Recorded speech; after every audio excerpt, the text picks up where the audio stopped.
how are you today? It's a Sunday, so let's talk about racehorses. Okay, today's topic is all about Seabiscuit.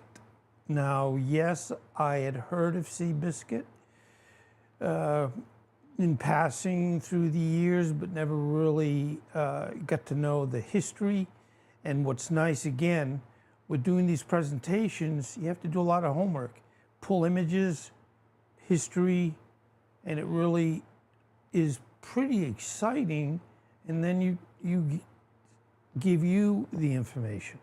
So anyway, let's start off.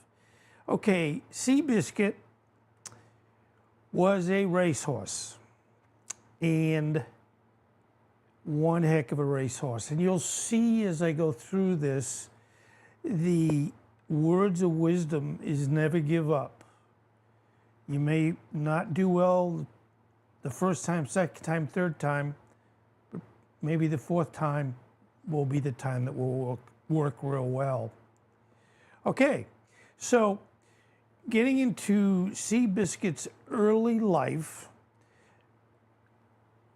born on May 23rd, 1933 at Claiborne Farm in Kentucky. Breeding, he was sired by Hardtack, a son of the legendary Man of War, and out of the mare Swing On. Where do they get these names? Despite the impressive lineage, Seabiscuit was, and this is like, you know, the ugly duckling, but don't give up. Seabiscuit was a small, knobby-kneed and unremarkable as a young horse. Initial performance, Seabiscuit had an unimpressive start to his racing career.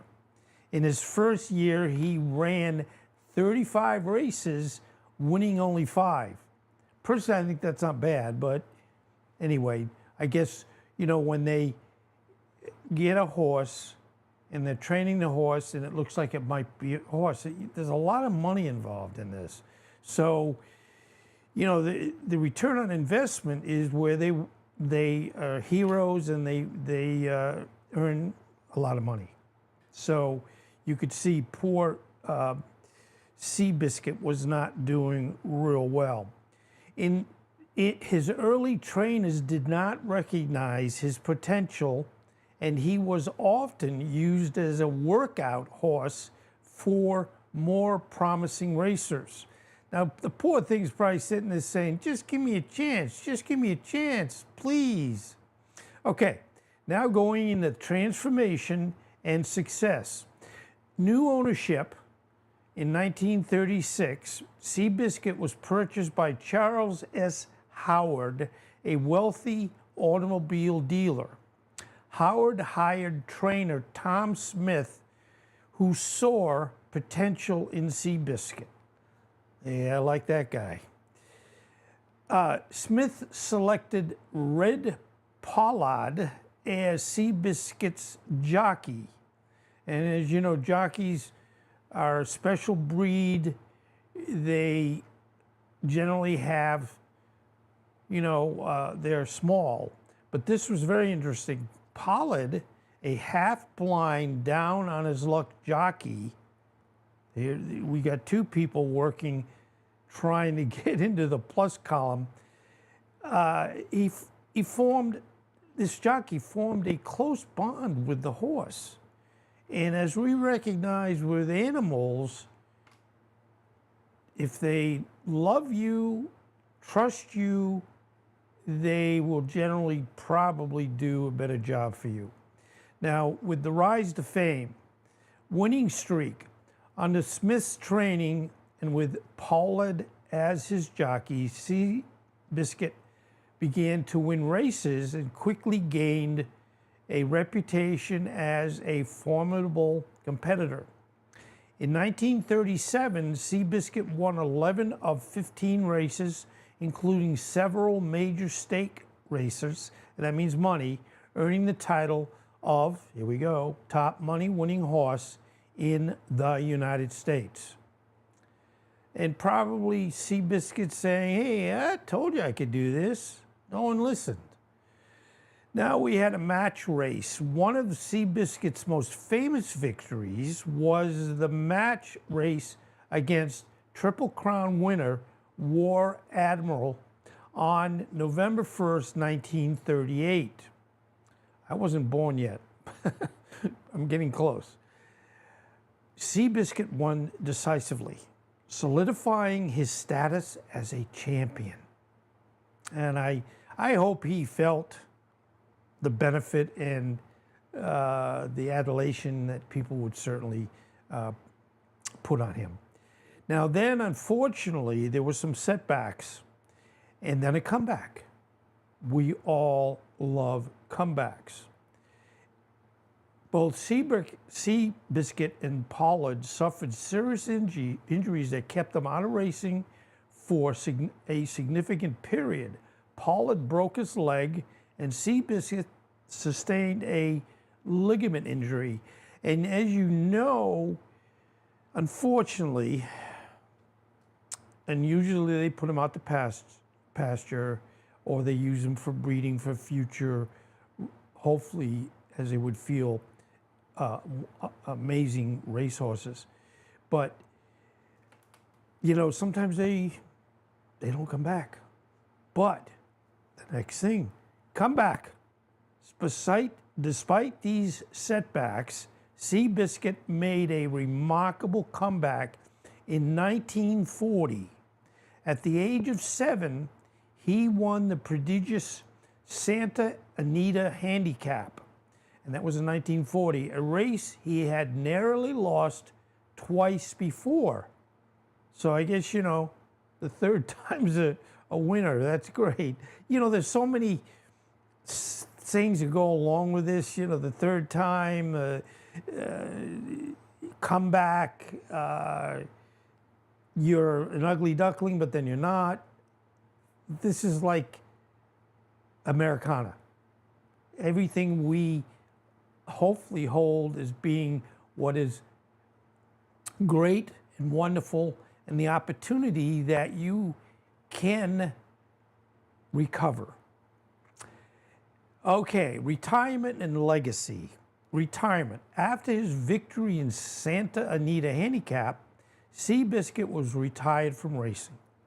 I think he worked hard enough. Seabiscuit retired from racing, spent his retirement at the Ridgewood Ranch in California. Seabiscuit, you know, there's always an ending, but Seabiscuit passed away on May 17th, 1947, at the age of 14. And, you know, unfortunately, I'm not a horse authority, but it appears a lot of times horses live longer than that. But, you know, who knows? Back then, they might not have had some of the things they have today that maybe does add some, you know, length of life. Okay, the impact and legacy. Great Depression symbol. Obviously, that's, you know, when the Great Depression one was. Seabiscuit became a symbol of hope and perseverance during the Great Depression. Now, let's face it, we have not gone through the magnitude of the Great Depression. Yeah, I know they say 2008 was pretty bad, but it's still not in the level of the Great Depression. His underdog, and it's funny they say underdog, it should be underhorse story, resonated with millions of Americans who were struggling through hard times. Oh, if we only could get the feeling as to what the American public went through with the Great Depression. We read a lot about it, we see a lot of pictures, but you don't know unless you really were there. Now, he became a media sensation. Seabiscuit was a media sensation with extensive coverage in newspapers and on the radio. His story captivated the nation and made him a household name. You know, my mother was probably reading stories to me when I was 2 years old about Seabiscuit. Okay, the cultural impact. Seabiscuit's story has been immortalized in Laura Hillenbrand's best-selling book, Seabiscuit, an American Legend, and the 2003 film adaptation, Seabiscuit, which received critical acclaim and brought his story to a new generation.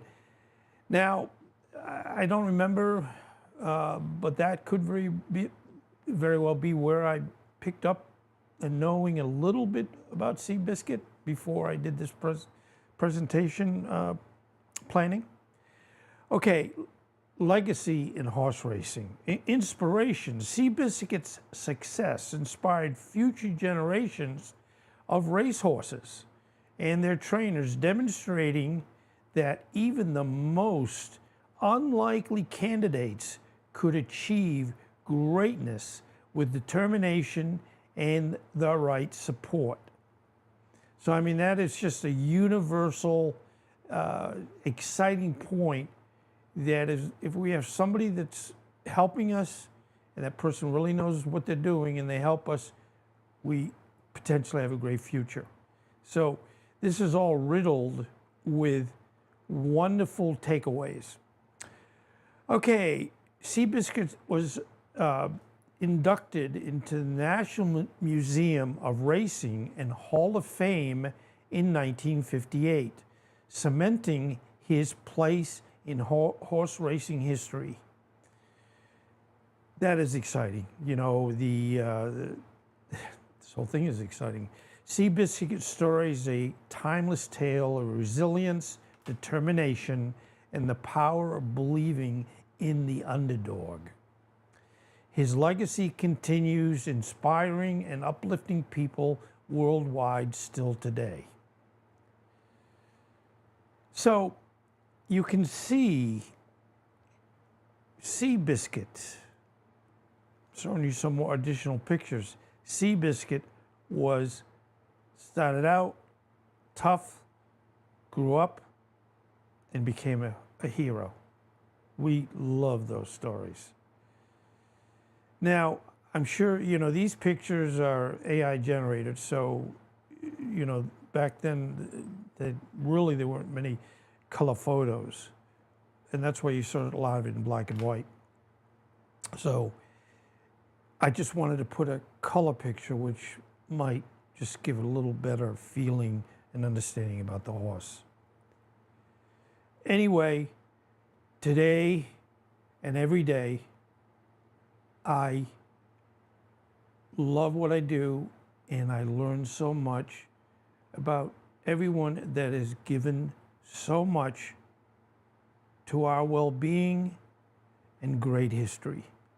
So this is a thank you and an appreciation of all that you do to help me do what I do.